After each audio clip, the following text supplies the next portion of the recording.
কচুর ভর্তার জন্য কচুটা সিদ্ধ দিয়েছি, আর সিদ্ধ দিব কাঁচামরিচ, রসুন দিয়ে দিলাম। এখন দিয়ে দিব 2 পিস জলপাই, সিদ্ধ করে জলপাইটাও এটার সাথে ভর্তা বানিয়ে নেব। সিদ্ধর মধ্যে একটু লবণ দিয়ে দিলাম। কচুটা সিদ্ধ হয়ে গেছে, নামিয়ে আমি ছেঁকে নেব।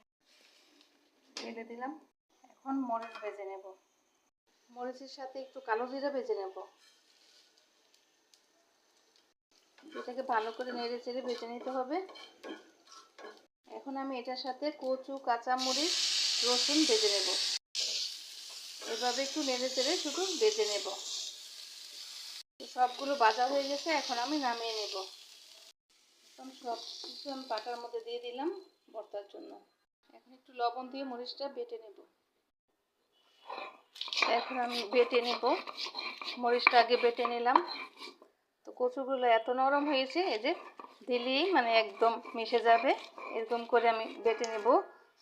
রসুনের মতো একদম সিদ্ধ হয়ে গেছে কচুটাও। তো এইভাবে করে আমি ভালো করে মিহি করে বেটে নেব। দেখেন, এক ডলা দিলেই হয়ে যায়। তো কচুটা বাটা হয়ে গেছে, আমি আরেকটা বাটা দিয়ে নিব। হালকা করে আরেকটা বাটা দিয়ে নিলে হয়ে যাবে। তো এখন দিয়ে দিব জলপাই সিদ্ধ করে রেখেছিলাম, যে এই জলপাইটা কাজ হবে আচারের। খেতে ভালো লাগবে, যেহেতু কচু টক লাগবে, খেতে ভালো লাগবে। তো আমি বিচিটা ফেলে দিব, ফেলে দিয়ে বেটে নেব। এটা একদম মিহি করে বেটে নিব। তো গরম গরম ভাতের সাথে খেতে অনেক মজা হবে, মনে হবে যে আচার খাচ্ছি ভর্তার সাথে। তো এখন আমি বেটে নেব পেঁয়াজ। তো পেঁয়াজগুলো আমি এরকম গোটা গোটা করে কেটে নিয়েছি, যাতে একটু একটু আস্তে আস্তে থাকে। ভর্তার মধ্যে পেঁয়াজটা একটু আস্তে আস্তে থাকলে খেতে মজা হয়। তো আমি এইভাবে করে আস্তে আস্তে করে বেটে নেব। এখন দিয়ে দিব ধনিয়া পাতা। ধনিয়া পাতাটা দিলে ভর্তার স্বাদ আরও দ্বিগুণ বেড়ে যায়। এখন ধনিয়া পাতার সিজন, দেশি ধনিয়া পাতা, সুন্দর একটা ঘ্রাণ আসে। তো এই ধনিয়া পাতাটা দেওয়ার চেষ্টা করবেন, তাহলে ভর্তাটা আরও বেশি মজা হবে। তো ধনিয়া পাতাটাও মিহি করে বেটে নিব। তো সবগুলি আবার একসাথে করে আরেকটা বাটা দিয়ে নিব।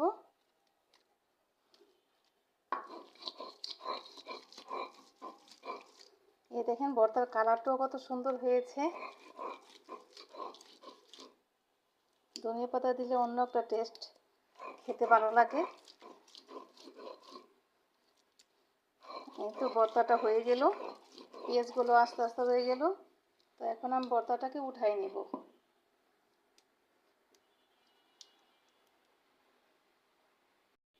ভর্তাটাকে আবারও হাতে একটু মেশে নেব। এই দেখেন, ভর্তাটা হয়ে গেছে। এখন আমি উঠাই নেব ভর্তাটা। তো কচুর ভর্তা আপনারা কে কে খেয়েছেন এইভাবে? যদি না খেয়ে থাকেন, মিস হয়ে যাবে। তো এক্ষুনি বানিয়ে নিন, যদি ঘরে কচু থাকে, খুবই মজা হয়। তো আজকের মতো এইখানেই। আল্লাহ হাফেজ, সবাই ভালো থাকবেন।